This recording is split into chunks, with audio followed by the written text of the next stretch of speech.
বাংলাদেশে অবাধ, সুষ্ঠু ও গ্রহণযোগ্য জাতীয় সংসদ নির্বাচনের দাবি জানিয়েছে যুক্তরাষ্ট্রে অবস্থানরত বিএনপির নেতাকর্মীদের সংগঠন ইন্টারস্টেট বিএনপি ইউএসএ। তারা বিএনপির ভারপ্রাপ্ত চেয়ারম্যান তারেক রহমানের নিরাপদ দেশে ফেরার নিশ্চয়তা দেওয়ার পাশাপাশি গুম ও হত্যার শিকার নেতাকর্মীদের সন্ধান ও দোষীদের বিচারের আওতায় আনার আহ্বান জানিয়েছেন তারা। শুক্রবার নিউ ইয়র্কে আয়োজিত এক সংবাদ সম্মেলনে এসব দাবি জানান তারা। এ সময় সংগঠনটি 52-এর ভাষা আন্দোলন, 71-এর মুক্তিযুদ্ধ, 90-এর গণ অভ্যুত্থান এবং 2024 সালের বৈষম্য বিরোধী ছাত্র আন্দোলনের নিহতদের প্রতি শ্রদ্ধা নিবেদন করেন। সেই সাথে গণ অভ্যুত্থানের আহতদের দ্রুত সুস্থতা কামনা করেন। পাশাপাশি প্রবাসী বাংলাদেশিদের স্বার্থ রক্ষার দাবিও তুলে ধরা হয়েছে।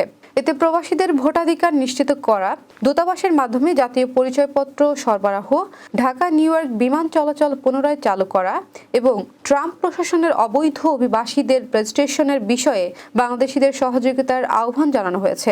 এছাড়া সংগঠনটি প্রশাসনে স্বৈরাচার আমলে নিয়োগপ্রাপ্ত কর্মকর্তাদের অপসারণ, পিলখানা হত্যাকাণ্ড ও বিডিআর বিদ্রোহের প্রকৃত দোষীদের বিচার এবং সাগর রুনি সহ নিহত সাংবাদিকদের বিচারের দাবি করেছে। ব্যাংকিং খাতকে ধ্বংসের হাত থেকে রক্ষার লক্ষ্যে সংশ্লিষ্ট ব্যক্তিদের বিরুদ্ধে ব্যবস্থা গ্রহণ এবং বিদেশে বসে দেশ বিরোধী ষড়যন্ত্র চালানোর অভিযোগে অভিযুক্তদের আইনের আওতায় আনার আহ্বানও জানানো হয়েছে। এ সময় উপস্থিত ছিলেন সংগঠনের সভাপতি কাজী সাখাওয়াত হোসেন আজম, সাধারণ সম্পাদক ফিরোজ আহমেদ এবং নাইম টুটুল সহ ইন্টারস্টেট নেতৃবৃন্দ।